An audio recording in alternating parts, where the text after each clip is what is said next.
starts by throwing it on the map. If he's not down at the orange buff, it's probably purple. But now PCU got a good catch. First blood onto E1, and now Shen on the back line, probably using the shortcut as well. But Smile using the ult prevented Zed and PCU to have a way to engage further into the fight. It's unfortunate for GK Esports just now. They wanted to re-engage back, at least get 1-4-1-3, but the skill set that they used was not aligned between one and another because Samo was using the Glorious Pathway onto Moskov. Meanwhile, Smile hit the Eternal God on a different target. So again, not aligned between one and another, caused them the trade right there. In fact, they could have gotten 1-4-1, but honestly, they lose a lot more on the spot side.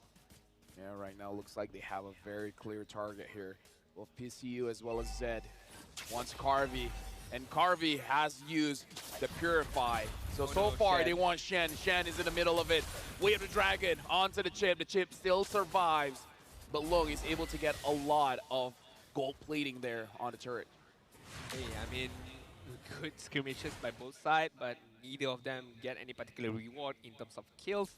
Only Lung managing to get, as Lafal mentioned, a lot of gold plating armor, and that is going to help him out to create or finishes his own Holy Trinity item.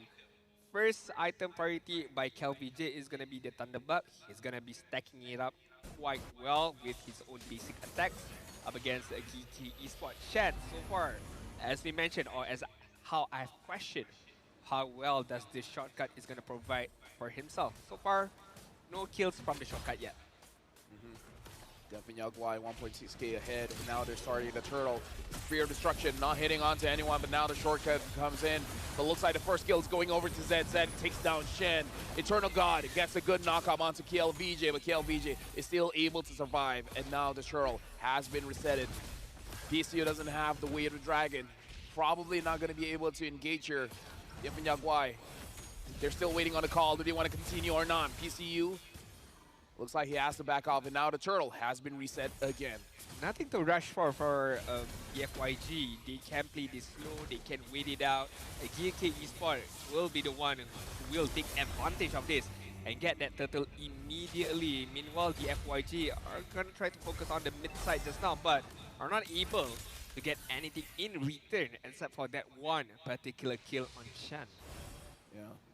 Already seeing a big difference here. Looks like Shen on this ship is going to be more defensive. Looks like he is aiming for a Dominance Ice as a first item.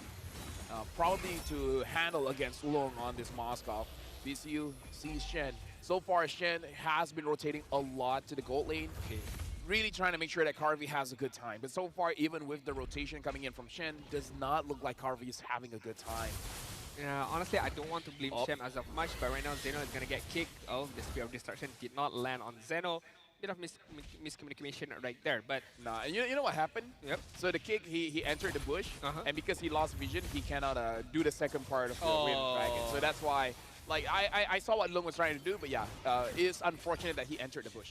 It's fine. I mean, it's a good attempt by the FYG just now. But honestly, it's not, going back to Shen, right? It's not much of his fault right now, because the way I see it, with every angle Shen tries to take upon, there is always Chow. There's always Pishu on the way, right? And it's hard for Shen to start a team fight with the shortcut to initiate right now. So props to Pishu, how he just mirror the movement of Shen. Wherever Shen is, there is always going to be Chow, just waiting for the right time to be able to use the kick or to not allow Shen to use the shortcut.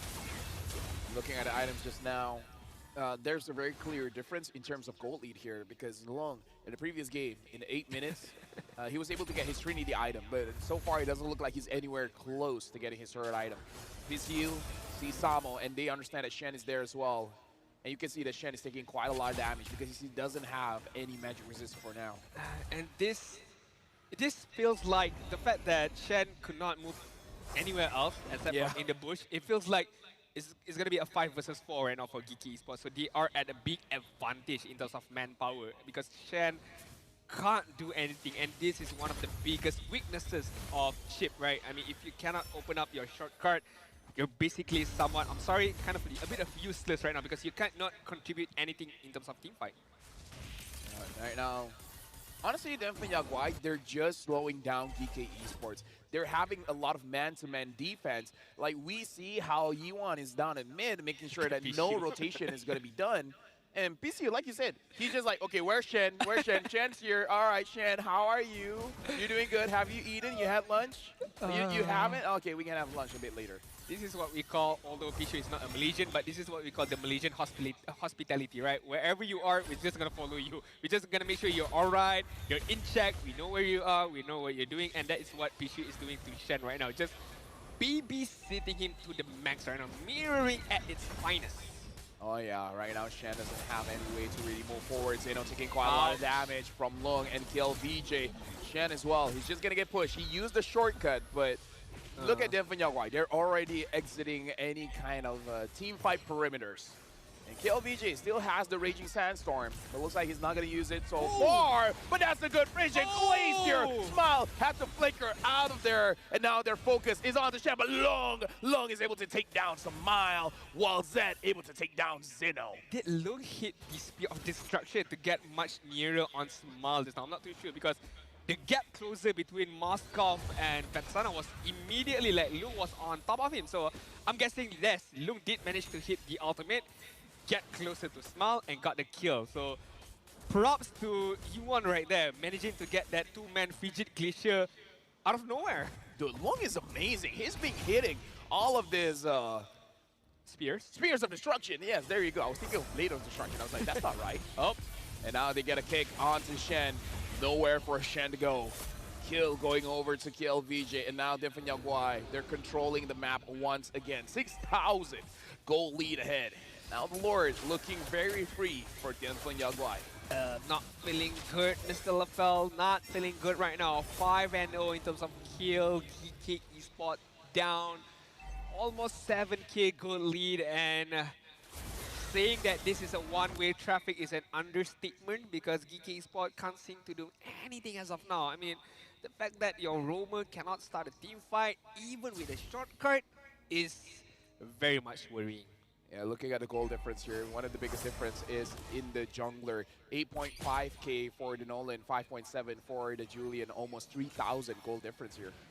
Conceal as part of the team fight. Frigid Glacier. Frigid Glacier hit onto no one, and now Samo wants to re-engage with the Glorious Pathway, but Lung is just guiding, dealing out free damage onto the members of GK, even using the minions to make sure that he has some penetration and going in.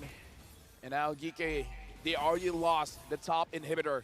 From Yaguai, they want the mid, and they're able to get an Eternal Guard, trying to slow things down, but still, the mid lane inhibitor goes down. Different Yaguai, they're not stopping. They want the bottom as well.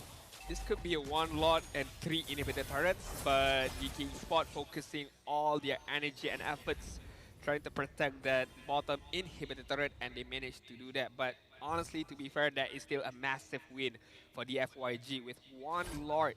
They managed to get 2 inhibitor turrets, the mid side and the top side. That is pretty big, but right now Lung gonna get caught out. Yep, the shortcut was used. Lung using this is bad. The flicker, but now kiting back. Kill VJ is there. Zeno gets taken down, and now Shen looks like he has nowhere to go. Lung secures the kill. Smile has to use the flicker to get out of there. Carvey and Samo unable to do anything. Now they just have to clear the minions. But again, Pissio flickers in, Way of the Dragon gets Smile, and they're able to take down Samo as well. Carvey is able to survive, but not the Crystal. Dempa Yaguai, a clean 2-0. Diana Fang, oh why, managing to get that victory. Clean as a whistle right there with the kick of Pishu, sending GK Esports all the way to the bottom of the group right now with not any singular points being able to take by them. I mean, honestly, GK Esports, they took a risk with the chip and that risk did not pay it off. I still have to applaud their bravery, their willingness to do it. But honestly, in terms of the grand scheme of things, a lot more needed to be done for GK Esports, and props, congrats to the FYG. Oh yeah, the FYG played extremely well, and Lung, I gotta say, Man. he only showed Bruno and Moskov, but what a Moskov, man. Always hitting those Spears of Destruction. Like, dude, How do you do that? Even when he doesn't hit the Spear of Destruction, at least they gain something, which is vision. Yeah, vision, Right, yeah. which is vision, knowing that, okay, Zeno is here, Zeno is not here, Shen is here, Shen is not here. That is very crucial for the whole team of the FYG to be able to, okay, what's next? We know that some of the heroes are here, some of their heroes are there, so we could start Lord, we could start Turtle, we could push top, we could push bottom, so it's very important. Vision, information is a very crucial part of the game. The way that they play around the macro game, right? Because we heard from Coach Sasa that they're not on that level yet, but I gotta say, looking at how they play, dude, ooh, 2 million IQ, man. You're being too humble right now. Yeah, that's the thing about the Chinese region. They're very humble, and I love them for it. But yeah, so far, very dominating performance. And looking as maybe the dark horse of Group A, because everyone is talking about Ulhanar, but Yagua is in the conversation now. If they beat Ulhanar, they can go through Group A. They haven't fought yet. Haven't fought yet. Oh. Haven't fought yet. So that's going to be interesting. Now let's look at the itemization here. While we're at it, looking at the kills here, Okay. Gike was able to take 2 kills at the end of it, but at one point he was 0 and 5. Yagua, they're very disciplined in making sure that everything is A-okay. But items, I do want to talk about items. Okay. Lung, he went for his normal Trinity build. He goes for the Corrosion side first. Afterwards, it's the Golden Staff and then the Demon Sword. But the Malefic Gun really helped him out, where even though he got ganked by Shen used the shortcut onto Lung, he was able to get out of there. Even though he flickered out, he was still, like, he only had to take a few steps to be in range to continue attacking. Yeah, I mean, right now, Malefic Gun is like a go-to item for any particular marksman. Maybe not a first item for few marksmen, but all in all, or overall for all marksmen, even the side of Geeky Spot, Bruno by Carvey finishing up the Malefic Gun as well. Such an important item for any particular marksman right now. Gives, of course, distance, but the stats as well is quite good for any particular marksman. As we take a deeper look at the overall stats in terms of the game. Again, Zeno, I would like to say that he needs to recheck back the selection of junglers. Maybe Assassin is not go-to kind of gameplay unless he trains it even more, but maybe could opt to go for a different route. Fighter jungle, mage jungle. Maybe that would be the option for Zeno, or even a tank jungle, of course. Something to point out here as well is the emblem choice for both Lung as PCU. PCU is going for firmness. Most Cho roams now go for thrill, so we can see a difference there. And Lung goes for tenacity. So he respects the Bruno from Carvey, understanding that he can lose the lane. So picking up the tenacity, making sure that he can survive. And at least this time, Zeno was able to deal more damage, 12,000 more than 7,000. But Yiwan and Long dealt so much damage in this game. Yiwan dealt the most amount of damage. I mean, again, sorry, a bit biasness towards any rumors out there, but Pichu played phenomenally with the Chow. I mean, played phenomenally with the I chip. agree. But game number 2, the mirroring move that he did, the macro move that he did against Shen, not allowing Shen to use any particular shortcut, just shut down the advantage that Chip has. And that allows the FYG to roam trolley all around. Lung can go anywhere he wants, Zach can go anywhere he wants, KLPG as well as Yiwan can just follow each other, just stick side by side, back to back, initiate any team fight that they want. And now we gotta look at the MVP for this game. It looks like the MVP will be Lung once again. 2 games in a row, 2 Moscovs in a row, 924 gold per minute. Even though this game, he was a little bit slower getting those Trinity items, but he still caught up in the goal that he did, 4-0-2, and numbers don't cut it, man. The way that he uses the Spear of Destruction, I don't know, it's so good. It's like one of those things that analysts want to geek out, like the way that PCU open one side of the map and then Long opening up the other side of the map.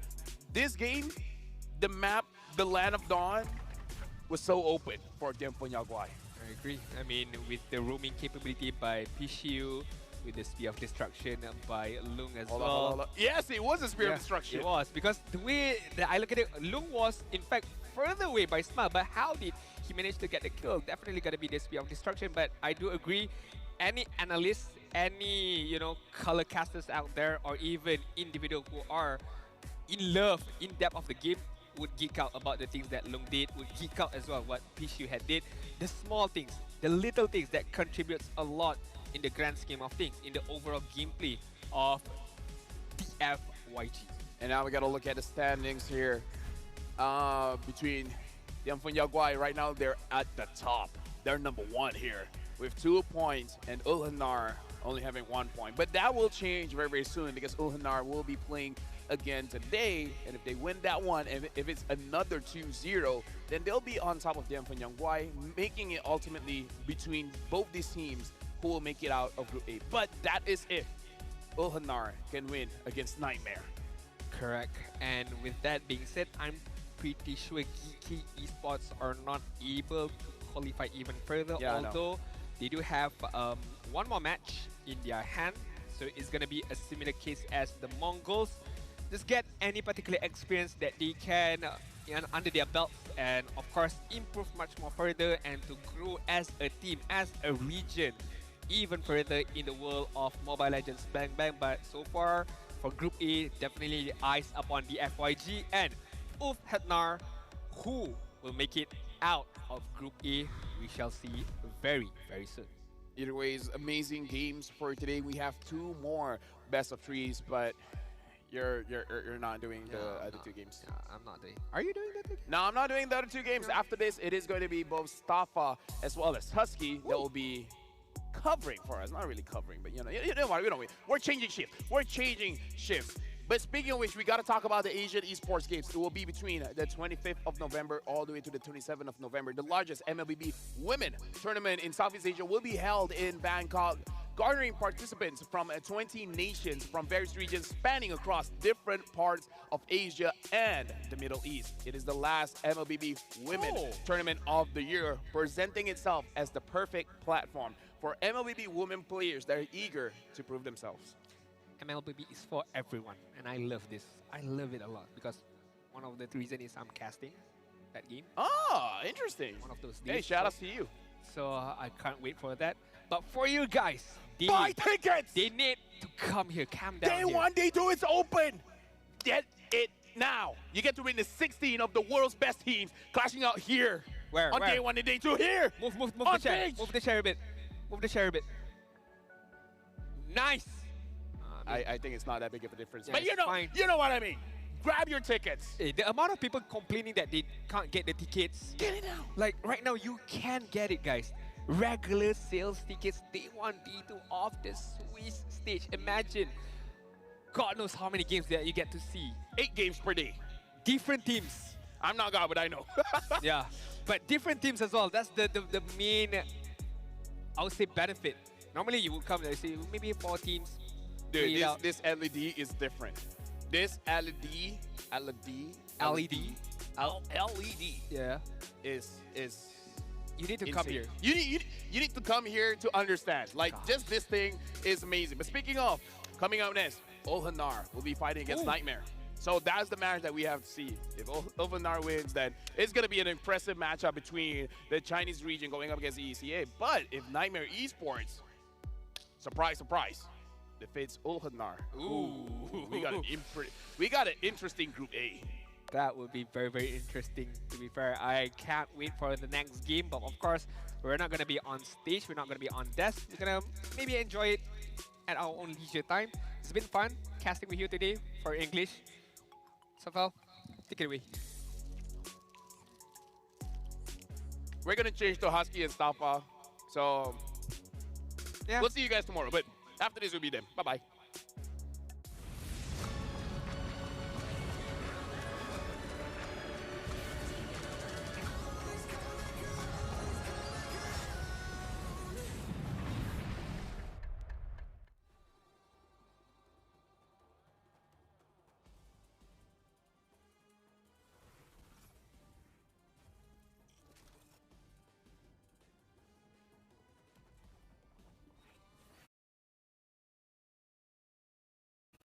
Very good advantage up against the bar.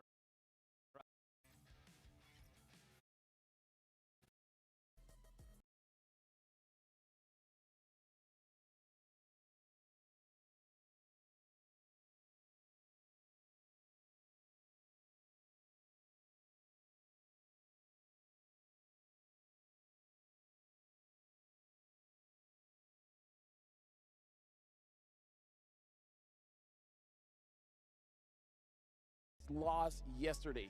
Losing one more time kind of solidifies that they won't be able to go to M6. If they win, they might be able to force a tiebreaker. That's why today is considered as elimination day as well, because for the teams who did not or were not able to get any points in the first day, right now it's a very I would say a mountain of a battle for them. Got a lot to do, got to lock in as well to be able to get at least a victory, to be able to create that momentum. But then again, as I mentioned, momentum is a real thing. The first day, if you lost 2 games, your momentum is way down right now. Yeah, right now, honestly, I want to talk about the 2 teams starting off. We got Mongols going up against Insilia. We want to talk about Mongolia as a region. Honestly, MLBB scene there is growing. But the thing is, what I heard is that the players do have nervousness when they're on stage. And I can't blame them. I can't blame them. Out of all the regions here, Mongolia definitely does not have a lot of experience, especially the boys here representing the Mongols, where I get it. Going up against all these big teams, you got to keep your emotions in check, and they haven't done that just yet. I mean, being good at the game is part of the battle as well, but mentally preparing for the offline stage, a big event such as M6 wildcard, is another different thing. And I hope like the Mongolian region take this as a big opportunity for them to even grow even further, right? Right now, yes, there might not be a lot of tournaments within the country, but I do hope this could be a massive stepping stone for the Mongolian region to be able to improve further. And I'm talking about EECA. They just finished Season 4 of MCC. So, honestly, the burst damage from the second skill, 83 ever design show you all that big on Aurora. As much of yet, so I would like ages or the mark. Yeah, something like you want to use it to improve, especially the M6 representatives from the Philippines. Ooh. And honestly, we can see in their gameplay, it makes a lot of sense if they take a lot of inspiration from the Philippines, because they rarely make mistakes and they know how to force mistakes from everyone else.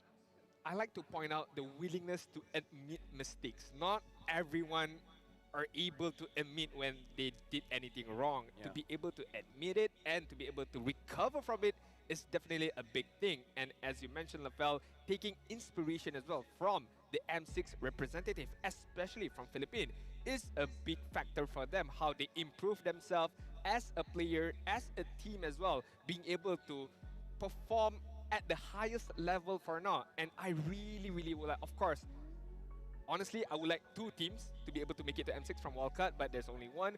If it happens to be Insilio, I would like to see more from them. What is in store by this team?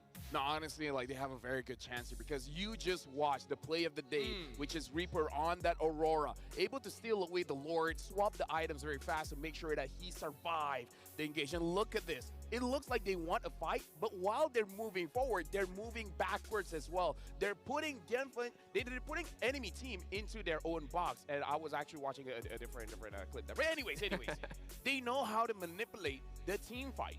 Yep. They set something up so that everyone gets inside a box. They immediately form a box around the opponent.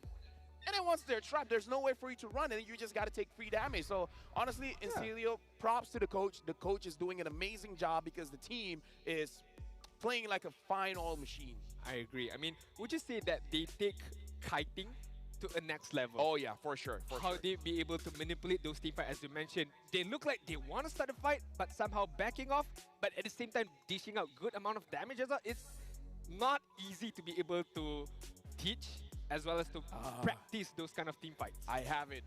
The winds of Insilio. That could be the Like again, they play like water. They play like the wind. They're very fluid. They move the opponents into a direction where they can have an advantage. I love how they play that way. Like the macro is so incredible. But that is on Insilio. Right now we gotta move on, because now we gotta talk about the lineups for both teams, and we gotta talk about the Mongols here. Rinix K, Shinlin, Mikey, Zetsu, as well as Bang Kai. Again, these players are amazing when it comes to the mechanics. They understand the macro as well. They just have to calm themselves down. They got to play on stage with a lot of confidence. Depends on themselves in tough situations where I feel like Insilio will punish a lot. Yeah, I mean, A lot to improve further, of course, but you can only take what's in front of you. And right now, Incilio is in front of them. So whatever they have done for yesterday's matches or scrims, they have to let it out now on the battleground. Just now you did mention about the wins of Incilio, right? Yeah. A bit of fun fact. Mm. Incilio literally means to leap upon in Lead Latin upon? or Oh. to attack in Latin.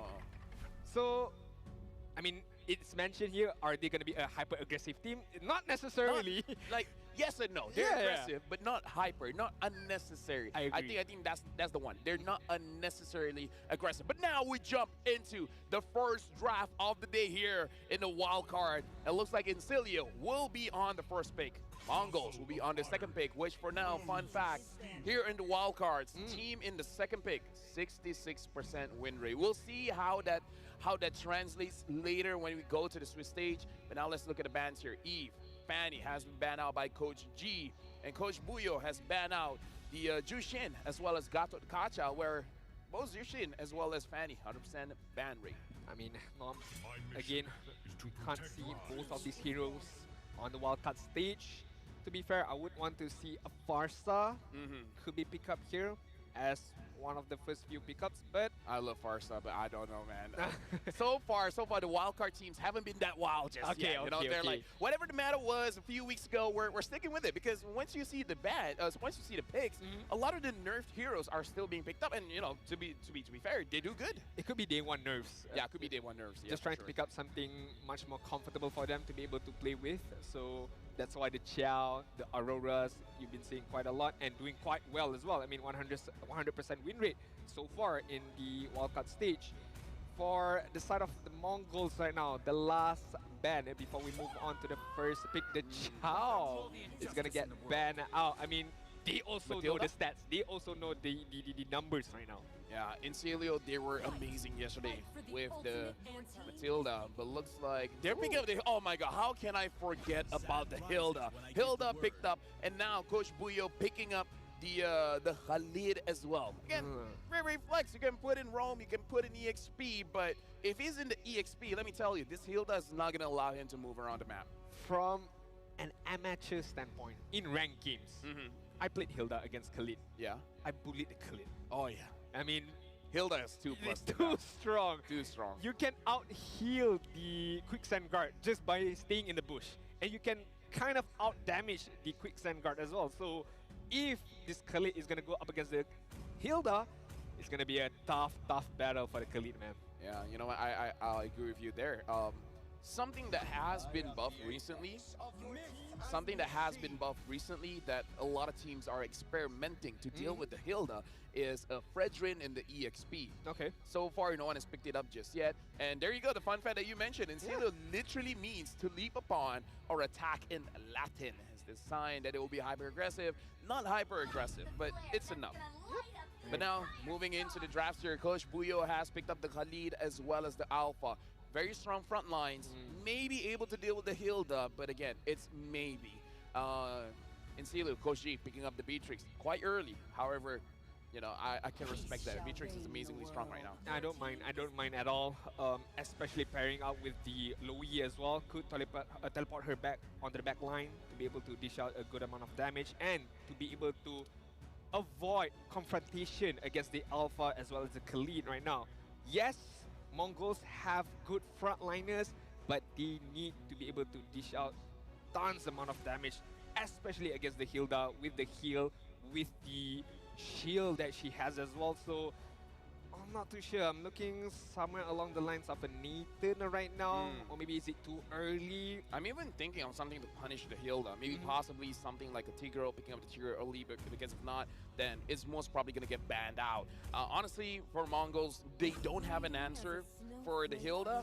In terms of damage, they can damage the Hilda with the Alpha, but someone has to keep the Hilda there, because very experienced Hilda players, they don't use their first skill to charge in and deal damage and to chase someone. They use it to escape.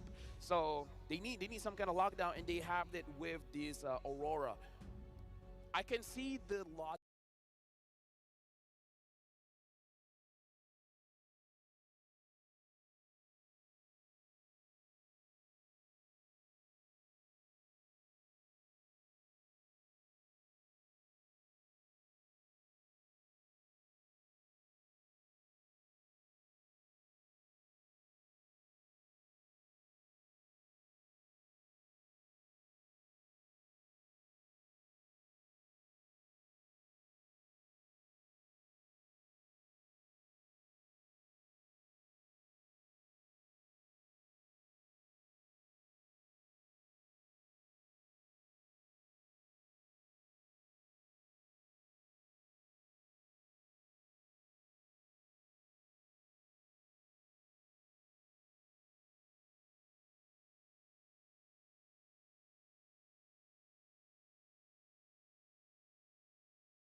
There is YouTube. Yes. ठीक है. अरे नहीं. अरे नहीं. हो गया. Add हो गया ना. सेव. ठीक है.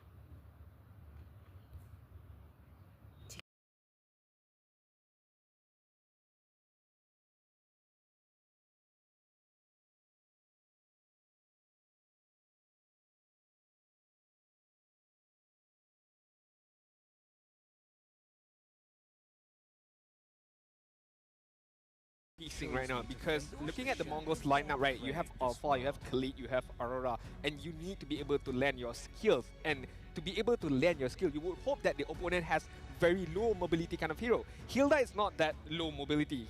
She has her own dash. Loey, again, can be able to teleport from front to back, and she can hide in the bushes really, really well. She won't show her face too much, and the positioning of Loey will be at the back line. So Mongols would definitely have to bait out the positioning of Incilio, and that could be quite hard because we've seen in the first day how Incilio plays. Back and front, kiting is very good. Just manipulating the team fight is so, I would say, a specialty of Incilio. So Mongols right now, it's a bit tough. It's doable, but it's a bit tough. Right now, looking at the bans here, Suyo has been banned out, same as the Bruno. Looks like the Mongols, they are targeting Justinian in the jungle. However, knowing Justinian, he has a lot. His hero pool is very deep. He can still go for the Nolan, he can still go for the Joy, and the like. So a lot of options still for Incilio. Mongols right now, they got a ban out. In my personal opinion, I kind of feel like the Nolan is a pretty good ban here, and they're the ones that ban out the Tigreal. So now it's on Incilio.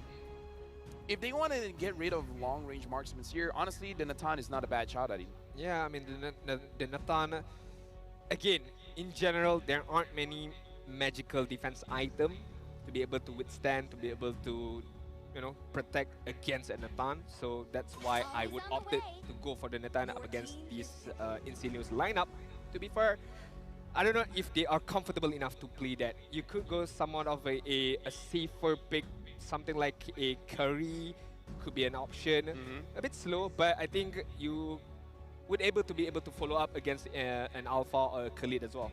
Yeah, Tilda, pretty solid pickup here as well. Looking at the Mongols, they're still hiding where this Khalid is going. It could go to the EXP, could go in roam position. Like you said, Adine, if it goes to the EXP, he's not going to have a good time going up against the Hilda. The Mongols can still hide it by picking up their marksman here. Honestly, still quite a bit of picture.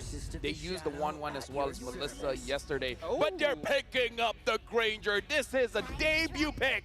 Has been buffed, has been revamped, in fact. But so far, no teams has picked it. Mongols will be the first one. Nice. You did mention about a long range damage, right? I mean, Granger fits that to a T right now to be able to deal at a very maximum range. Doesn't need to come near with them, so it really depends. But Granger, one thing that I've noticed, is a very momentum-based kind of a hero. You need to be able to get that momentum early on to be able to use Granger effectively. And looking at Incilio, good shout out with the Joy pick. Yeah. Something much more comfortable for them to be able to use. Again, a lot of dashes, very hard to catch. So this is what I'm afraid for the Mongols. Can the Aurora catch the Joy? Can the Khalid catch the Loyi? Can the Alpha catch the Hilda? They need some kind of catcher, someone to stop the Joy, because the Joy is going to be very difficult for both Aurora as well as Granger to deal by themselves. I'm not even against the Kaja here. Something to slow them down, someone to catch, because they have the damage. They just need some kind of catch. And their final pick here is going to be the Barat. So this Khalid is going to the wrong position. So their playmaker is going to be Bankai. Bankai is going to be the one to numb them up and then push them somewhere else and hoping to get a kill. I like this. I like this pickup. The last pick for the Barats, because yes, you can't catch them all, but you can catch at least one of them, right? And with Barats, you could punish the Joy, you could punish the Hilda, just straight up. If you see Hilda up front, eat her up, and then just kill her. And then immediately it's going to be a 5 versus 4 in the team fight. There you go, folks. This is going to be the first game of the day. Incilio going up against the Mongols. Now we have a debut by Renix K with the Granger. This is going to be the first Granger in the wild card. Will it be able to actually knock down Incilio to the ground, or will Incilio keep on with their aggression, showing attack? This welcome to the Land of Dawn.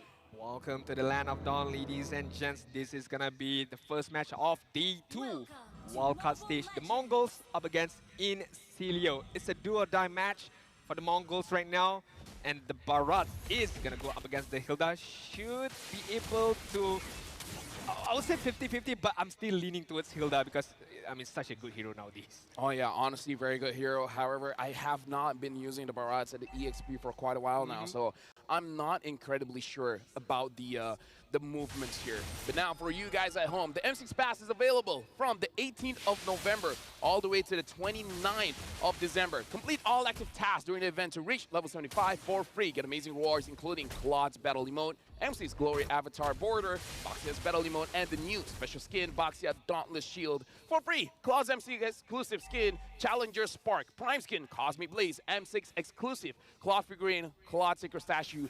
Everything there is for you guys. Just make sure you guys get to level 75.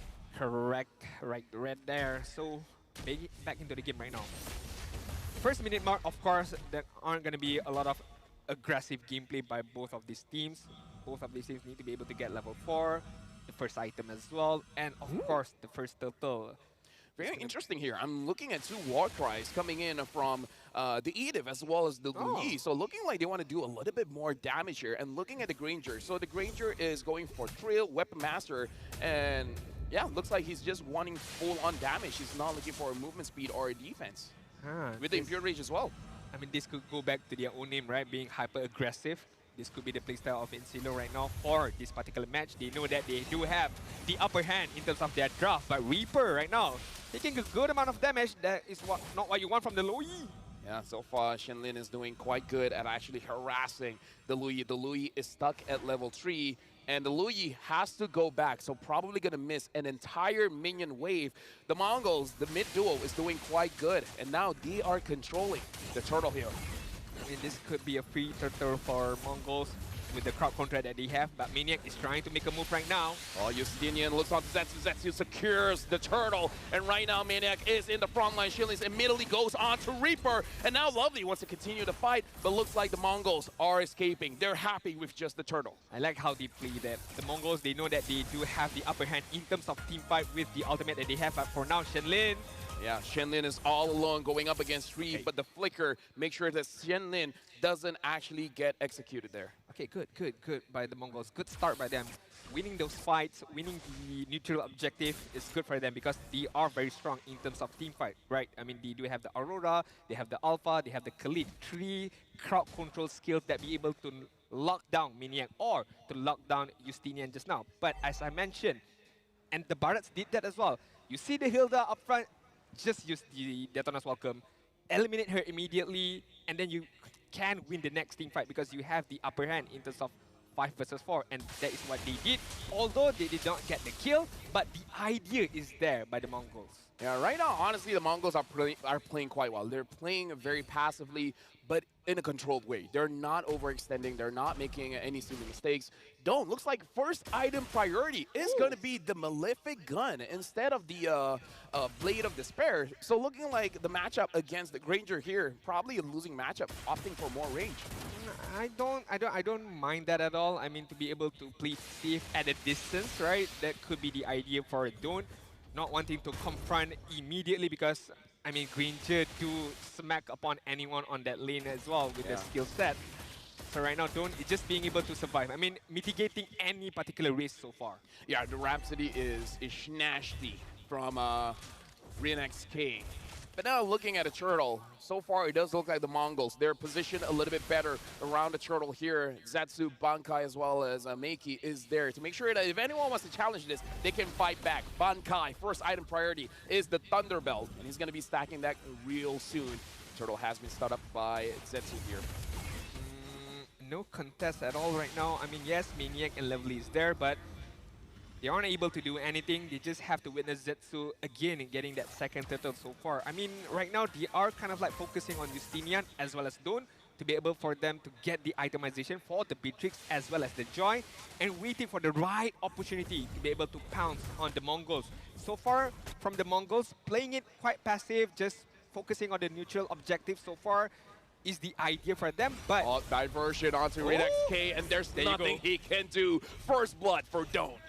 Being patient is not punishing, right? Being patient can be a bless, can be a virtue as well, but Daytona's welcome. Yep, Daytona's welcome onto one member of Incilia, but looks like Justinian is able to run away with the electrifying beats, and right now Makey trying to get the kill with the basic attack. He gets it, and now they're able to get Maniac as well.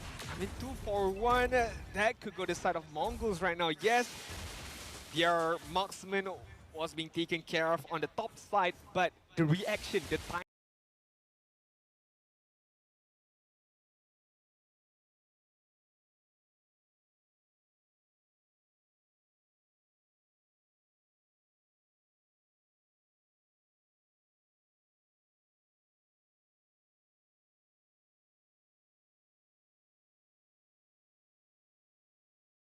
Top. So for now, sure, Mongols have more kills, but in terms of trade, it looks pretty even now. Yeah, I mean, at the 6-minute mark, Renexki just gonna focus on the top side, manage to get the top side, and right now they're gonna rotate back to the mid. I think that would be the next focus. But Incilia right now, a bit too passive for my liking, right? I mean, they're not using their ultimate as well yet. I mean, yes, they used once by Reaper and they got a kill at top. But I would like to see more, a bit more aggressive. Yeah, no, I hear you. I hear you. For now, Incilia, again, they're being very passive, but now diversion, no one is going to take it. The turtle has spawned. It looks like the Mongols, they're going to be getting this turtle. Lovely as well as Reaper is down in front. Looking like they want to catch Bankai. But Lovely flickered in onto Zetsu. Zetsu is taking a little bit of damage, but RinXK able to get a kill, but Justinian grabs the turtle. Bankai able to take down Lovely. And now Justinian is going to run away from Bankai. Overall, right now, Mongols, even with their loss, they want to move forward. They want to get this mid lane turret, and they're going to get it. Yeah, they don't mind at all. Losing that turtle, it doesn't matter to them. What? But whoa, whoa, What? whoa! What was that rage? Dude, that was good from Zetsu. He caught Justinian sleeping. It's like Justinian tried.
Right there with the alpha charge.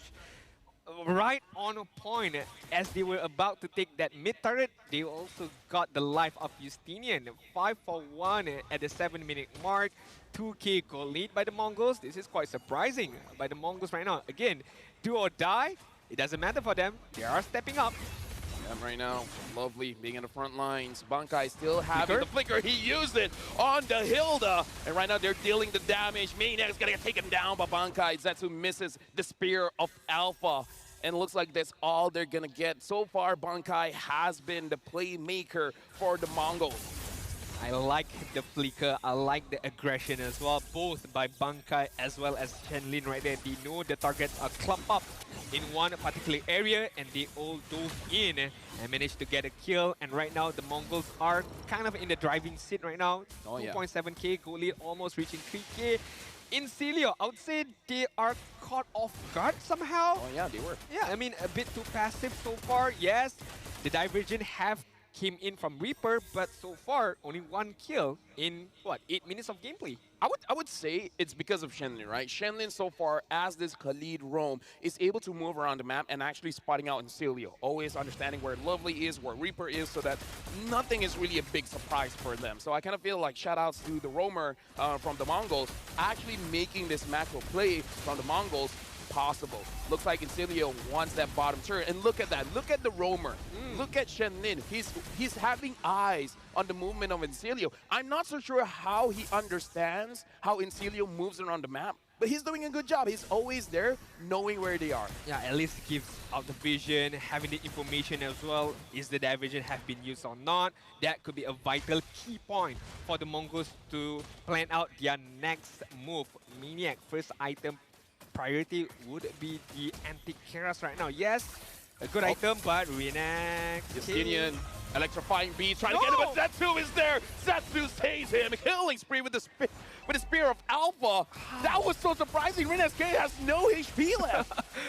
With a slither of health, Renax K be able to survive right there. And to be fair, Justinian had to do that. He had to take that opportunity to try and get a kill, and unfortunately just not his day right now. 7-1, 10-minute mark. Yes, the first slot was taken care of on the top side, but look at the map control the Mongols have right now.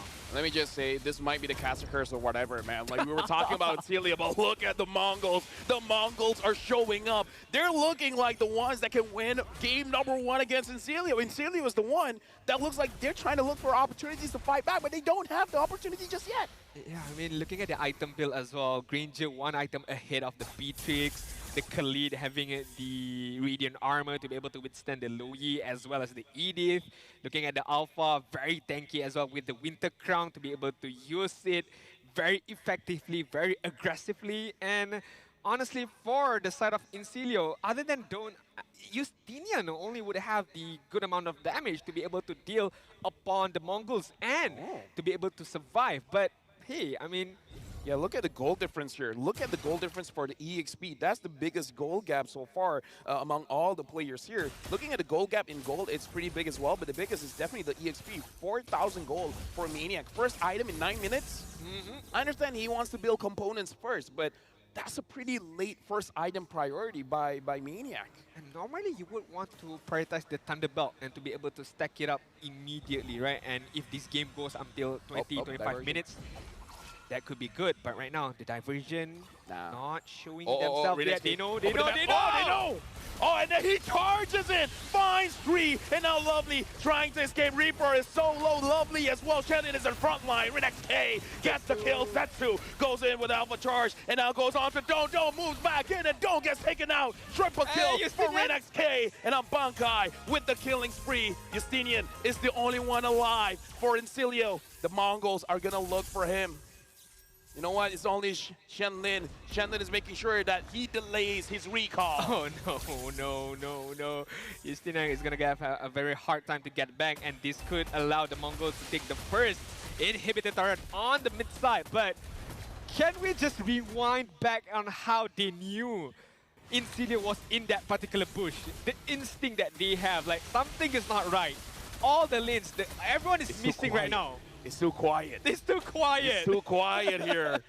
And yeah, like Renax K, like you can actually say it's his discipline. And this is one of the things that make Granger such a good gold laner nowadays. When you get the stacks, you can spam your Death Sonata, you can spam your Rhapsody. He can open up the map, and once you see him there, Shenlin dives in, grabs 4. That was an amazing way for you to use a Granger, using the utility come late game. Looking at itemization here as well, looks like RenXK is building this Granger, because Granger again is skill-based hero, so pumping all those basic stats here, making sure that there's a lot of physical attack. Yeah, right now a lot is on the mid side, and the Mongols is gonna focus on both inhibited turrets on top as well on the bot side. But right now the bot side, there's no minion.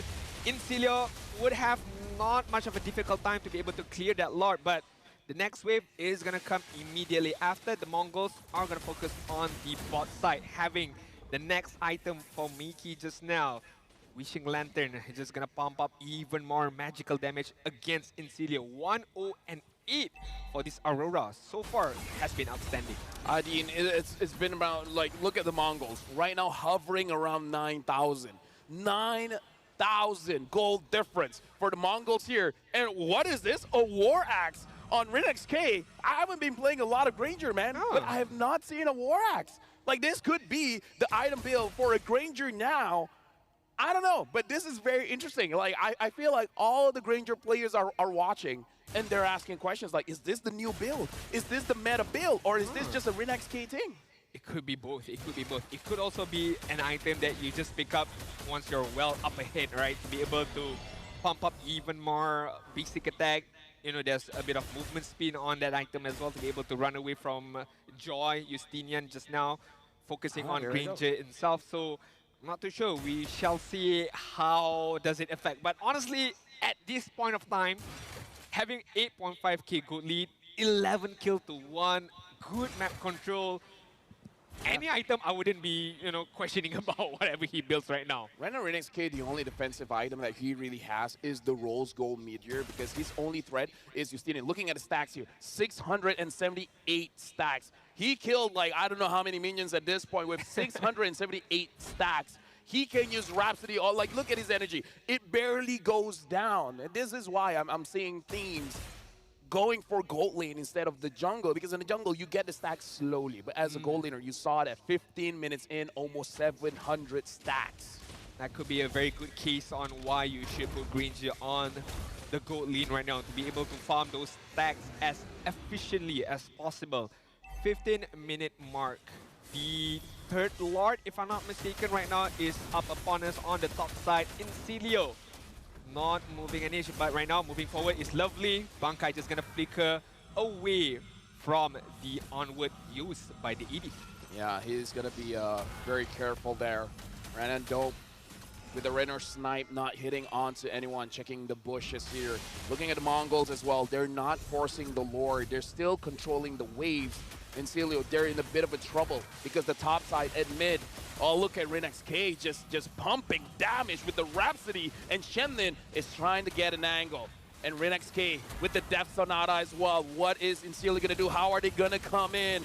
Looking at the flanks area, they were able to get down Bankai, and now Miki at the back, Maniac, trying to split them up. Incilio, they're winning this matchup around the Lord. The Mongols are still on it, looking at Maniac. Maniac goes in, looking at the Lord. Zetsu still gets it. Zetsu able to control the Lord. And now, using the Witch of Crown, Maniac gets taken down by Shenlin. The Mongols win it all. Zetsu had to use his immortality, but it's still fine. RenXK flickers forward, not gonna get anyone with the Rhapsody. If he flickered forward with energy as well right there, could be able to use the Death Sonata, the Rhapsody as well, to get at least one more kill from the side of Mongols right there. But honestly, that was a very, very good timing of retribution by Zetsu, and also not getting caught up by the Hilda or any particular stunts that is available for Incilio to be able to get that Lord was very, very good by Zetsu. But right now, how are they going to use this Lord? Or is this going to be, again, another defensive capability by Incilio?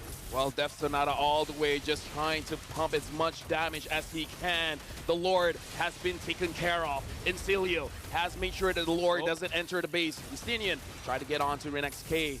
However, unable to really stick on him and really use the electrifying beats.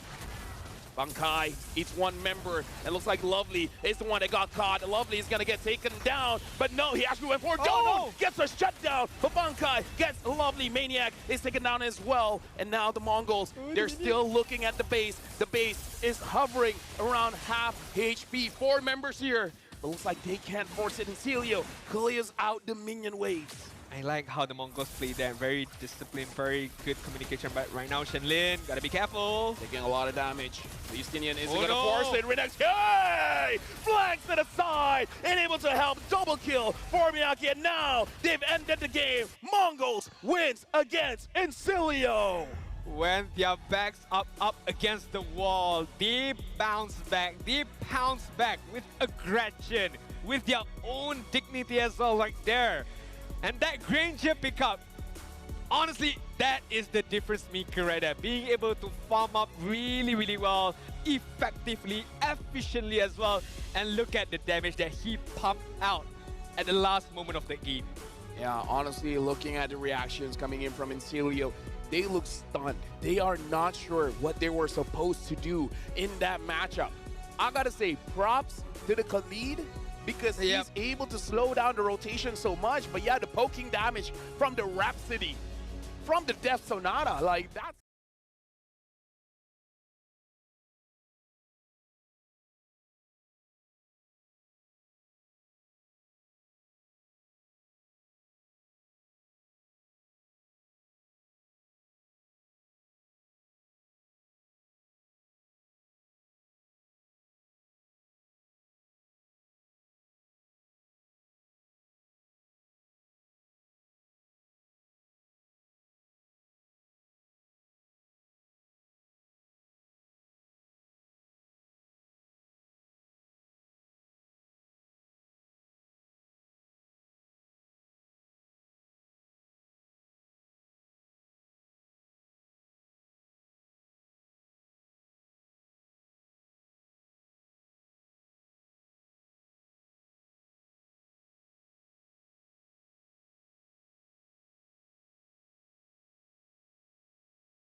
Or axe. That is Interesting. quite very interesting, to be fair, and I would hope we can get somewhat of an answer from him or even from the coaches why the War X was built. Is it a very crucial item, or is it a snowball item for Granger once you're up ahead quite a lot, right? And again, Immortality just a layer of defense. He knows that not necessarily nobody can catch him on the backside, but even if Justinian gets away into him, right?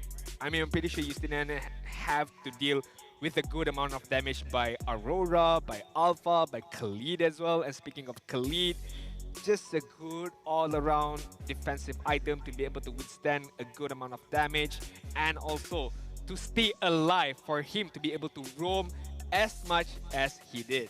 Maniac as well. Look at him, 0-6 and 0, very low gold. Like, I don't know how they shut down Maniac, but they were able to do it. And because of that, he wasn't able to really have that big of an impact in the game.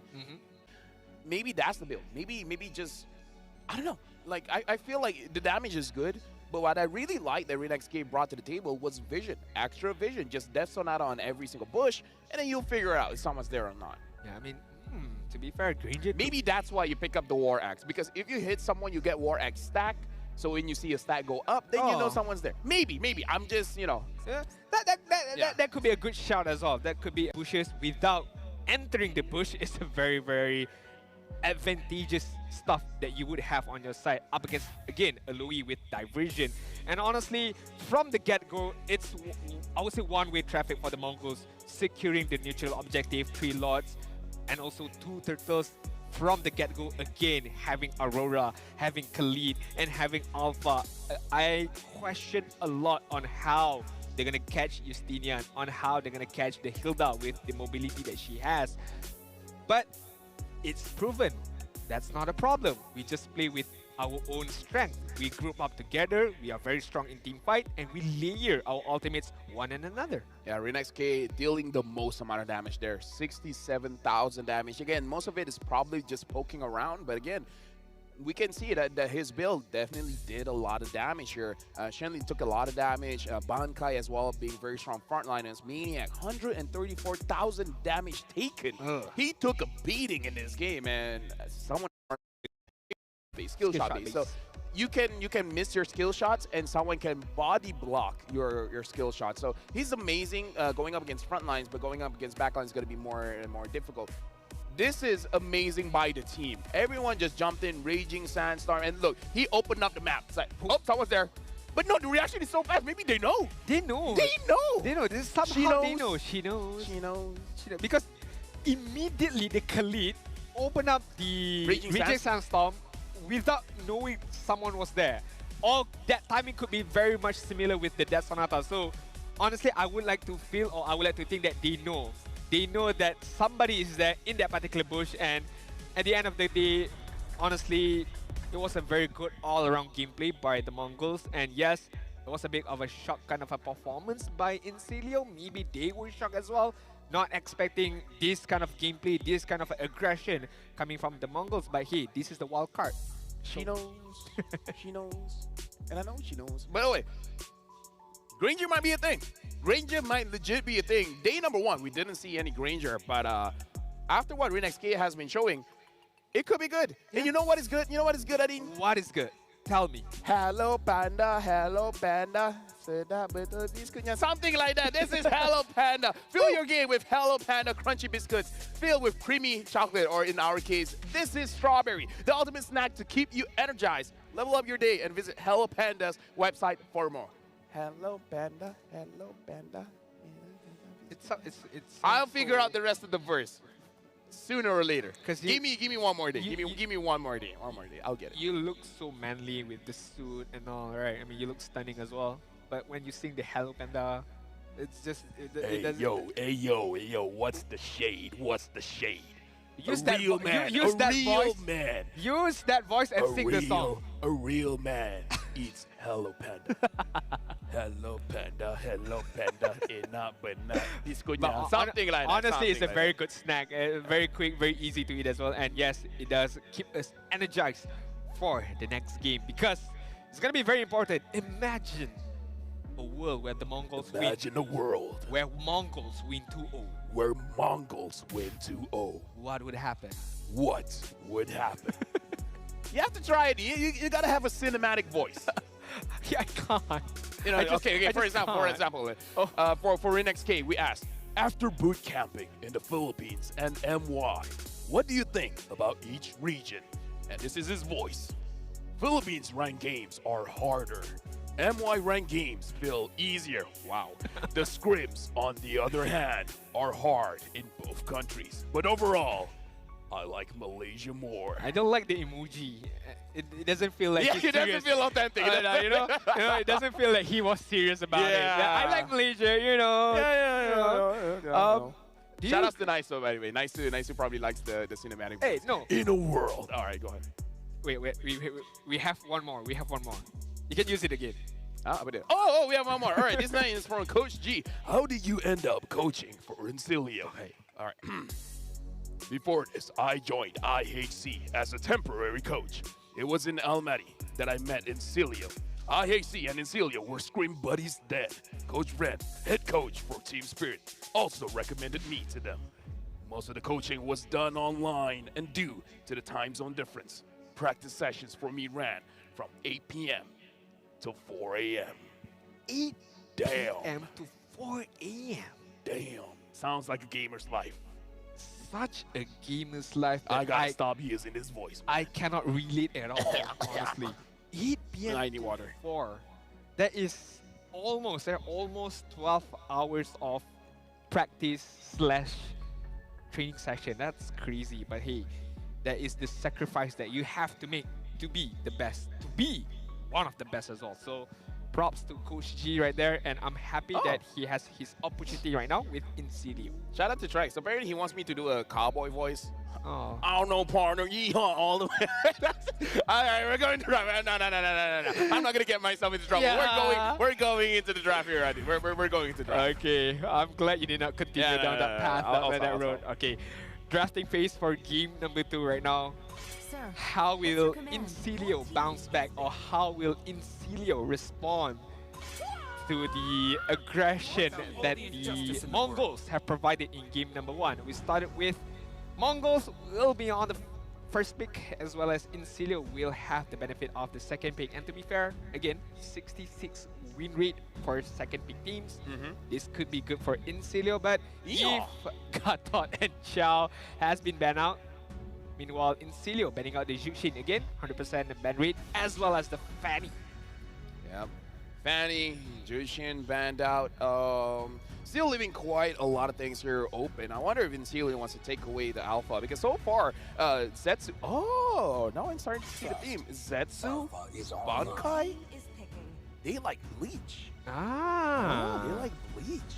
I mean, that is the most easiest way for you to pick out an IGN, right? Just pick whatever you like to watch. You know, it could be a TV show or a movie. And just pick one of the main characters, or one of the characters within that particular movie or that show. I was talking about the alpha, but I was thinking Insil would pick it up, but it looks like they're batting it out themselves. So I wonder if Mongols, they pick up an essential jungler here. What else is open? Hilda still... Oh, Hilda is still open. But they're taking their time. They're wondering, is like, is it worth it though? High loss, they prefer the high loss over the Hilda. Or maybe they're just like, Maniac Hilda. What's the big deal? I don't like the win rate of high loss just now. 29% win rate. 7 times being picked up. That's not good. I would hope that that number increases even further right now. Insilio again doubling down on the Hilda once again with the Suyo. Yeah, okay, so the Suyo, he can be a little bit more aggressive, hopefully, because so far we saw the Joy. Didn't really have a good time actually going for a lot of early trades. I wonder if he will change that up. Now the Mongols still with the high loss, they can switch it up. It can be XP, it can be roam. They were able to take down the Hilda by picking up the Barats. If they don't pick it up now, then it could get banned out.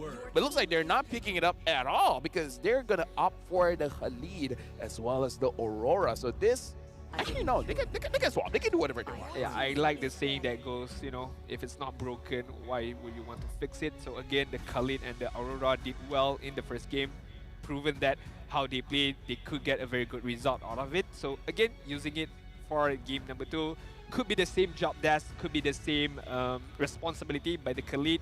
Roam around, give information, provide vision as well, to be able to plan out your next movement, especially when it comes to those turtle team fights or even the Lord team fights now. No, actually, I was corrected.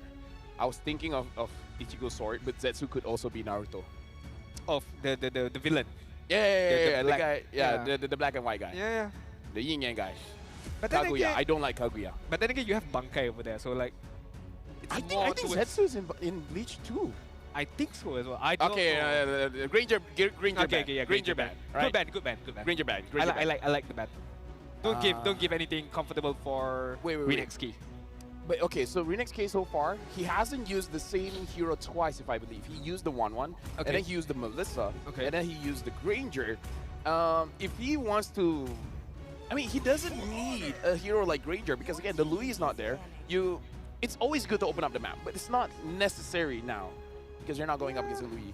I mean, you're going up against a Hilda as well, who likes bushes a lot. You know, you're just gonna hide in there and just come out at any given point of time to be able to catch any particular members of the opposing side of guard. So, yes, it would nice to have someone with a long range kind of skill. Leela could do that as well. Mia could do that. Honestly, Mia is an okay shout. However, I kind of feel like going up against Hilda might still be a problem. Because the Hilda can just chase after the Mia. But you could pick up again a Nathan, you know, be safe. Honestly, like I don't doubt that RenXK has such a big hero pool because so far he has not picked the same hero twice. So he might surprise us again here today. We talk about the Clint, maybe the Clint. I'm not so sure Clint is a good matchup here with the current 3 heroes that Coach G pick up for Encilio, but still, it's an option. I do agree. Maybe he can pick up the Beatrix. I mean, well, not you. I would say me, myself, doubted the possibility of their draft in game number 1, and I was proven wrong. So I would be happy to be proven wrong once again right now by the Mongols Matilda is open. with whatever they pick up. I mean, Matilda is open if they do want to pick it up. Are they going to pick it up? No. Well, they're not still yet, not hiding. yet. I mean, like, what are the chances that Mongols pick up the Matilda, right? Yeah, they already no. have a Khalid, they already have a True. Hyla, so yeah. What kind of a jungle are we thinking right now for the side of the Mongols? Fedrin is still there. Yes, Alpha has been banned out. You could go for a Nolan if you want to go for an assassin. I can hear a Beatrix right there. Okay, consistent BC damage, consistent gold laner. A very safe pick, I would say, for RenXK. But the jungle side right now, I think it's gonna be an assassin. Okay, you know what? No. People are fighting about enemy. I'm not going to be a part of it. And yeah, we were talking about Beatrix, and there you go. Beatrix has been picked up. Again, you can do the same thing as a Granger. You can open up the map and long range as well. Does relatively well against Bruno. Ooh. And Julian. We haven't seen the pick so far. Looks like the Mongols are the real wild cards here. They're picking up heroes that so far hasn't been used. Oh, never mind. Akai. Akai's here. Hello, Panda. Hello, Panda. Betul disco niya. I think I'm wrong, but the jingle is there. It is correct. All right, there you go. Ah, good job. Good job right there. So 2 heroes that we have not seen so far in wildcard, Julian as well as the Akai getting picked up for both of these teams right now. I am much more interested in Akai. I mean, I'm biased of a tag hero, so I would like to see how the Akai does well or not up against the lineup of the Mongols. You gotta believe, Adin, you gotta believe, because the start of yesterday went all 3 games. This one, I'm looking forward to go all 3 games as well. Right now, Zetsu with the Julian, and now seeing the Akai on the hands of lovely Encilio coming in as the favorites, losing game number 1. Can they redeem themselves? Can they push us to game number 3? Welcome to the land of dawn. Pushing for greatness right now for both of these teams. The Mongols, they do have a lifeline somehow right now. Being able to win the first game give them a boost of momentum for this game number 2. But Encilio, as we all know, they won't go down without a fight. They have to take a leap of faith, being a bit more aggressive in game number 2. And that could all change with the Akai, with the heavy spin as well, being able to catch out the Mongols offside. But let's take a look at the emblem. Anything interesting so Oh yeah, far? for sure. Looking more aggressive here coming in from the Mongols. The Mongols, yeah. I mean, I would say that the lineup that they have right now, I would say they would want to go aggressive, right? With the Julian. Again, a kind of similar as game number 1. But game number 1, they had Alpha, Aurora, Khalid. Right now, they have Julian, Aurora, Khalid. Same ideas, same kind of responsibility as well as job desk. But does that mean same result? That is the bigger question right now. Well, we have to see if Encilio can be a little bit more aggressive with this one, because the big change is the jungler from a Joy now to a Suyo. And as well with this Akai, because we don't know whether this Akai, the Akai can be played multiple ways. Number 1, it can be more aggressive, catching people out by the heavy spin, or using the heavy spin to peel for your backline. So that's the question that we need to see. How is Lovely going to be using this one? Is it going to be pinning people down or pushing people away? But what I like about Encilio between this game and game number 1 right now, they do have a way to start team fight with Lovely, right? Game number 1, they would have to react what the Mongols use upon them. But right now, they could be in the upper hand, or they could be the one who would start the move first. And as we take a look right now, Turtle has been started by Justinian, but on the backside, Shalin. Oh, first blood by RenXK, unsure how that happened, but Justinian still able to secure the turtle, and now Justinian able to catch Zetsu. Looks like Maniac is trying to run away. It looks like the rest of Encilio wants to disengage. Lovely, able to get out of that. Shenlin, without the level 4, unable to re-engage with the Raging Sandstorm. Regardless what happened on the top side or the turtle team fight, bigger question is what happened on the bot side just now. Dawn getting first blood by Renex K and immediately picking up the Malefic Gun as the first item. So, you know, same old by Renex K. Hey, Renex K is redeeming himself, man. Yesterday, he did good, but he made a game-losing mistakes. And this day, he's like, nah, fam, I'm going to be the one. I'm going to be getting those MVPs. We're going to win against Cecilio, and he's doing well. I'm kind of afraid as this game progresses. Wait, hold on. Yes, Flicker.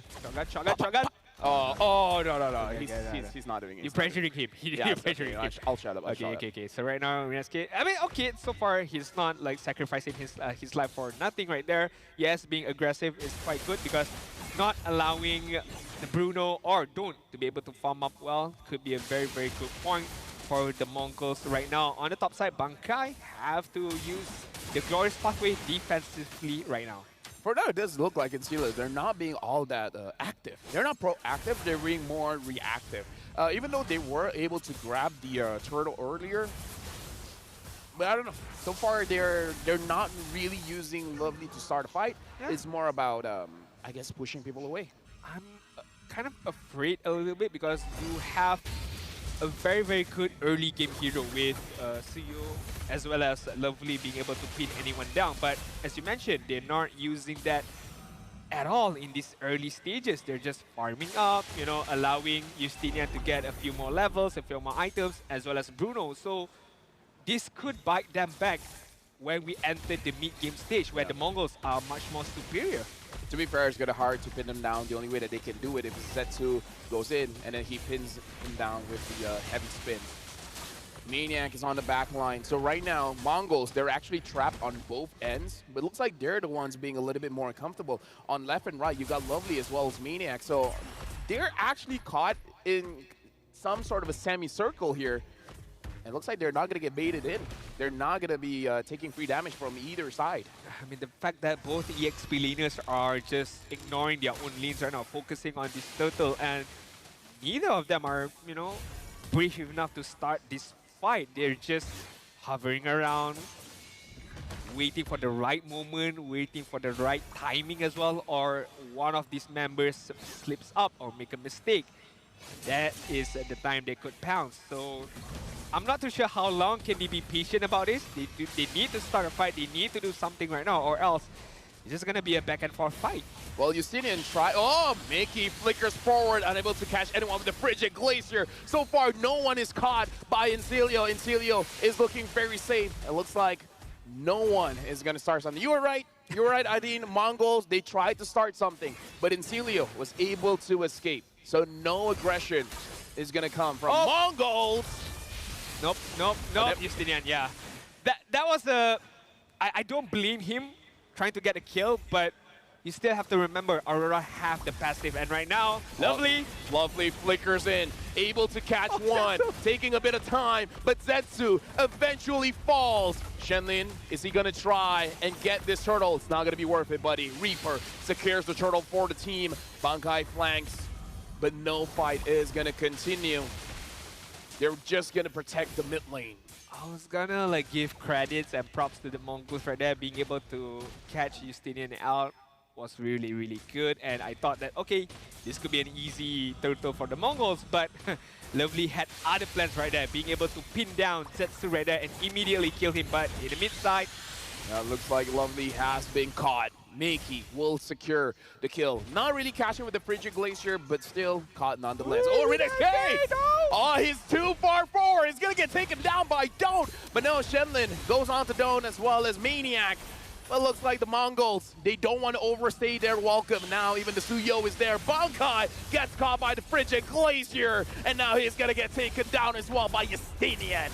A very good macro gameplay by Zetsu, knowing that fights are happening on the bot side, so focusing on the top side is the decision that was made by Zetsu to be able to balance it out so far. But Mongols, Renex K, gotta be careful.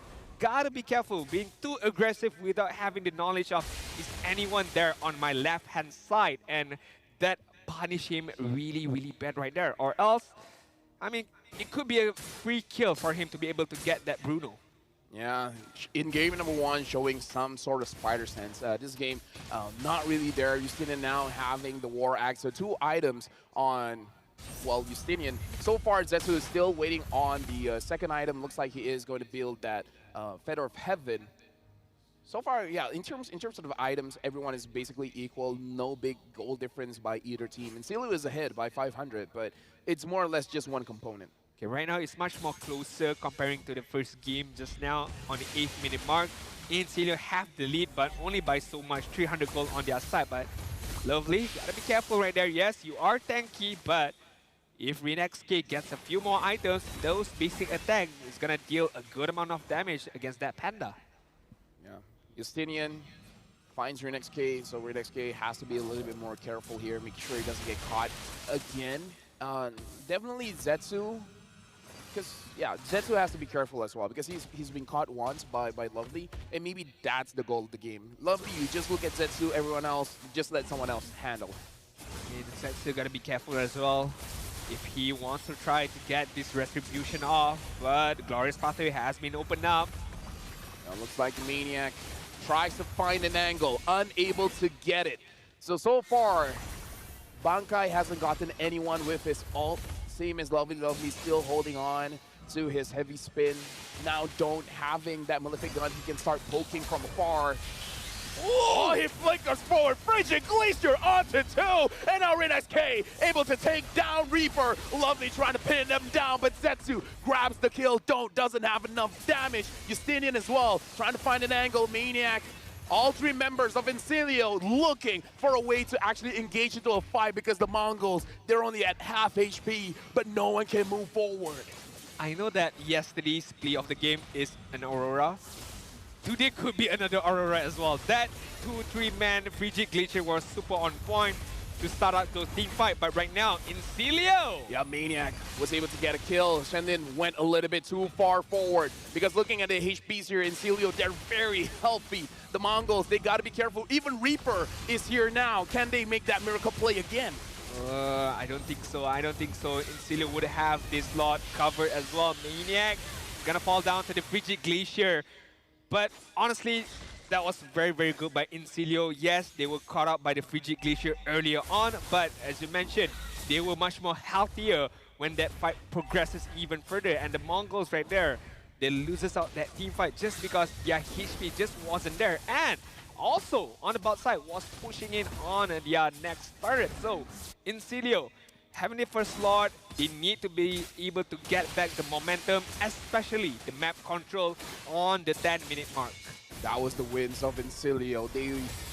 They forced the Mongols to engage, and then once they've used all their skills, they can start and they can actually win the fight. And that's what they did just now. They were being very patient, and they were able to find an angle. Now Justinian is able to get away from Zetsu as well, but he has to be careful because they're chasing after him. But again, Suyo has a lot of dashes. He'll be fine. That was very, very calculative by Justinian, being able to know that I do have one more set of skill to run away from any kind of crowd control, and he used that to a T, I would say. But let's take a look at the damage dealt right now. Justinian is going to be on the top charts with 35,000, and follow up by RenXK by 32,000. I mean, it's not a lot, but yes, still, it is something, I would say so. Yeah, 11 minutes in the game, not bad. RenXK now having the Demon Hunter Sword, probably for Maniac, just in case if he starts being a bigger nuisance. I would say Maniac is already doing a lot. Same can be said from Lovely as well.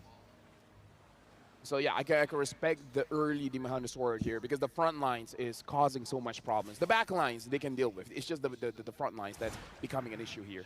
Yeah, I'm more focusing towards on this mid to late game right now. Who would have the better, I would say, kind of lineups and heroes? And honestly, the answer to that is quite 50-50. It all depends on how they use the advantage that they have to be able to start team fight or to be able to catch anyone off guard. Because on the side of Insilio, Valentina on the late game could poses a good amount of magical damage, and with whatever spell that she steals, that could be another bonus advantage. Yes, Suyo falls off a bit on the league game stage, but with Akai being able to pin anyone down, with Hilda posing threat on the back line, Incilio does have pretty good league game. In comparison to Mongols, they do have to rely upon the raw damage of Beatrix being a true marksman. Miki, Aurora, you would always want to rely on the crowd control, but right now, teamfight has begun. Shenlin, Glorious pathway where Reaper is able to get out of there. Lovely using the heavy spin, trying to separate Shenlin, but he's able to get out of there. So far, the Mongols started the fight, but Incilio is able to escape from it, and now the Lord has spawned. Most members have used their ultimate, so this is probably just going to be a dance, waiting for their skills to come back online, and then probably try to start the fight again. a dance with the rhythm of Incilio, but oh, hold on, Miki. Another flicker into Frigid Glacier. They're able to get a Lovely. So far, that's the only casualty, and looks like Incilio, they don't mind losing Lovely for that trade. But the bot side right now, as well as the top side, is pushing against the Mongols right now. So the Mongols have to take care of their wave. The wave management is very, very important, and Incilio could use this to just buy time for Lovely to be able to respond back and join back the team fight on this top side. So Mongols, if they want to do, they have to do it quick, and they have to do it now. Yeah, looks like Reaper had to use the flicker to get out of the engage coming in from the Mongols. Shenlin now having the Raging Sandstorm, probably waiting for Incilio to group up for him to use it. I would want to see the Mongols, once they won that small skirmishes, being able to get one out. Just push the bot side. Don't focus on the Lord! Oh, the Lord is getting focused on, and Justinian tilts it away! Shut down, Mankey! Maniac grabs a double kill! The Mongols made a mistake, and Incilio capitalizes on it. Bankai gets taken down by the Reaper. Only Shenlin survives. Incilio wins it all. The imposter, the Lord was the imposter right there, knocking up 3 men of the Mongols and allowing Incilio to just move forward, fluidity on their side. And with that one movement, with that one mistake by the Mongols, it cost them game number 2. And we are heading to game number 3. We got a match on our hands here, folks. Yesterday we started with 3 games, and today we'll be continuing the first game, the first match of the day, with 3 games as well. Incilio able to take down the Mongols, and now it's match point for both teams. I want to take a look at the replay, especially that last Lord, because that one Incilio had to do nothing. They just had to wait it out. And the fact that the Mongols had to take upon the crowd control from the Lord, again, 3-man knockup, it wasn't what they wanted right there. I mean, being able to stay quite long was quite good, but once the Lord knocked them up, I would say it was over for them. Such an easy way for Incilio to just go in, dish out the damage, and just the icing on the cake was the Lord steal. I wouldn't say Lord steal, but the Lord 50-50 was able to be won by Incilio.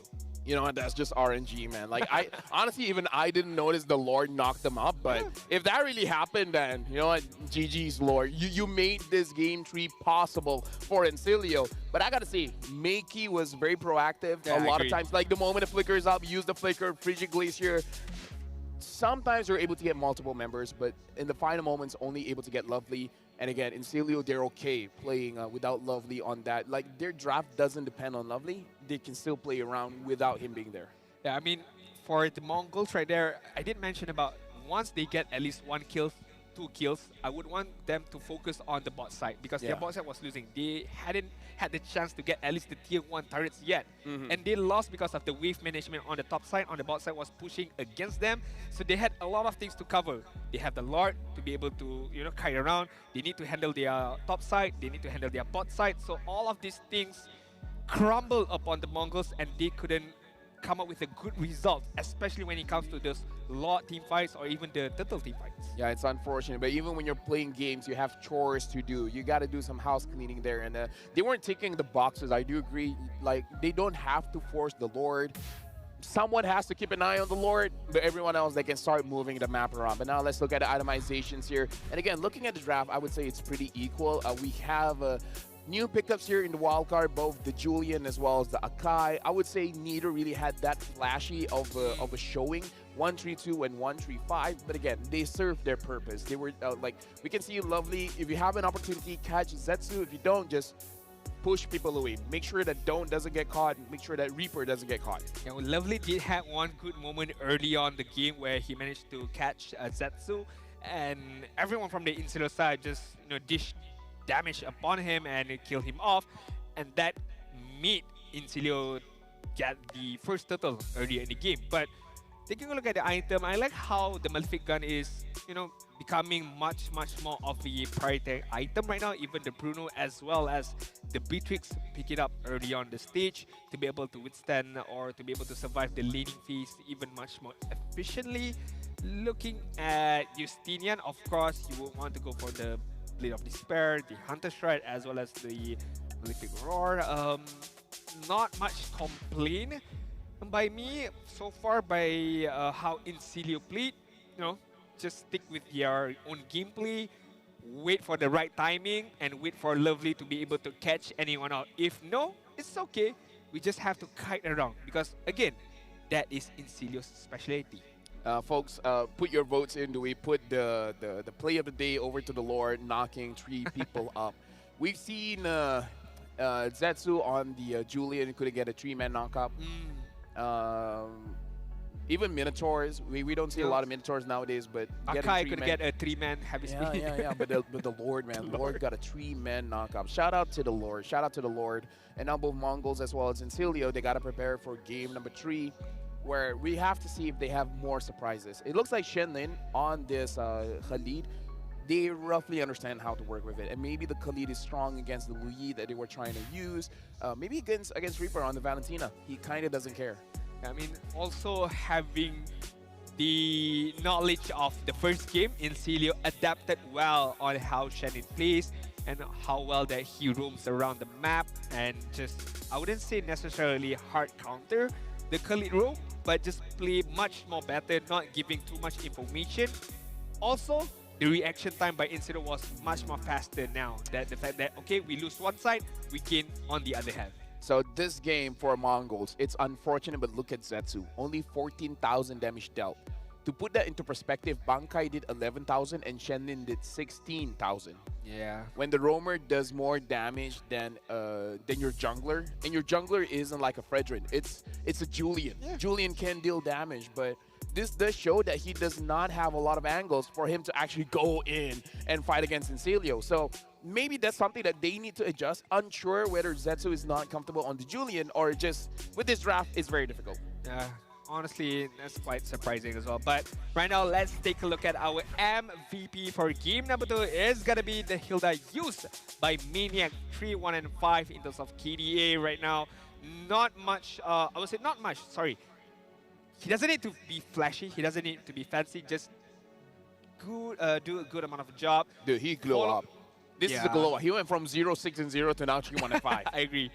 Yeah, so this time, the same hero, right? Yeah, same hero, same hero on the Hilda, except this time he wasn't against the Barats. Yep. So true. maybe the Mongols was trying to be a little bit too fancy here. And ladies and gentlemen, let me be clear here.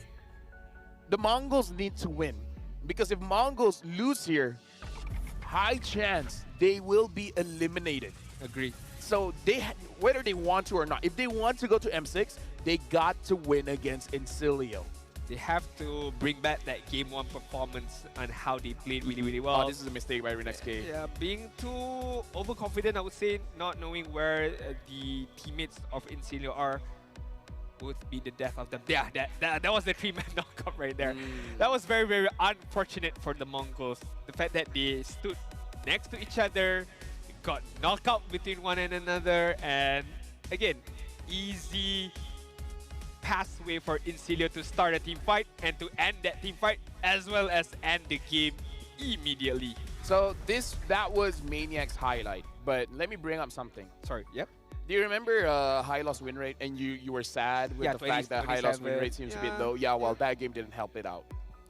Another loss for the high loss. No! such a good hero. It's a good hero. I really like Hylos with the Thunderbolt, so good. But I mean, those are in ranked games. You know, in competition level, it's much more different. Of course, I do understand that. But you know, as a tank player, just a bit sad. Yeah, but yeah, maybe the Barats is a better answer because Bankai is such a playmaker. He starts the fights, and he can start fights with Hylos for sure. But when he's in the Barats, he's able to actually catch someone, put it in his tummy, and then able to get almost a confirmed kill. With a Hylos, you don't get a confirmed kill. It's hard for you to be a Hylos and be like, Bankai! Is Chip no longer a priority pick? Apparently no. Not pick it or ban. I mean, now that, you know, Yves has been buffed, is super strong. Fanny is gonna always be one of the priority ban. Yuxin surprisingly is a priority ban in wildcard. She's so strong. Yeah. Oh, dude, I don't want to fight against Yuxin. Like, you have so many others hero that are much more, I would say, important and much more. No, you know what? It takes the priority of the banning list. Chip is not that great. Seriously? Biscuits are better. I agree. All right, there you go. That's another elephant shout out. I agree. I'm overdoing it, but you know, it's fine. It's fine. I love snacks. I love snacks. Or is it because Biscuits are better. Biscuits are better. Okay, zoom in again. Oh yeah, there you go. Specifically Hello Panda? We'll eat this in game number 2. I'm so hungry right now. But anyways, or maybe we haven't seen teams who are, you know, well synchronized between one another use chip yet. I mean, honestly, people can be hiding it. Now that we brought it up, it's probably going to come out in game number 3. Yeah. Knowing how everything has been in motion, it could happen. It could happen. I would like to see more Green maybe for Renex Cape. Played really well in game number 1 just now. I still want to see Farsa in the wildcard stage. I think she can dish a good amount of damage with the burst that she has. But of course, the positioning would be the main worrying thing about a Farsa. But well, Chip could be another discussion as well. So far, we have not seen any presence of Chip yet, except for being banned. 6 out of 9 games, 66%. Other than that, in terms of hero, yeah, I mean, there are a few, but that one is a bit outlier, I would say. I think we have a higher chance to see it in Swiss stage because I feel like Philippine teams and Malaysian teams, especially like best of 1. Especially in best of 1. I mean, I don't know. I legit don't know because Chip can be that X factor. Like once you see it, then there's nothing you can do about it in game number 2. So yeah, maybe in game number 1. Heck, Vamos could bring it up. Yeah, the thing about like MLBB professional stage are like, okay, for example, Chip. Yes, we haven't seen Chip for so another long. thing. Sorry? The chip is not about the user. You can be an amazing chip player, but if your team doesn't know how to use chip, it doesn't matter. So it's like a team. It's like a team thing as well. Yeah, I agree. I definitely agree. But the thing about this whole MLBB professional scene, right? When we have not seen a hero for so long, and suddenly one particular team brings it up, and let's say that team wins by a landslide. The domino effect on the next day, you get to see a lot more teams picking up that particular hero. Yep. And this could be another a whole thing for Chip. Yep. We have not seen for a long time. We just need that one team use Chip and wins by a landslide. You will see the next following this Chip, and again Chip. It's not here, but shout outs to Beloyski, man. He always brings out all these old heroes and then it just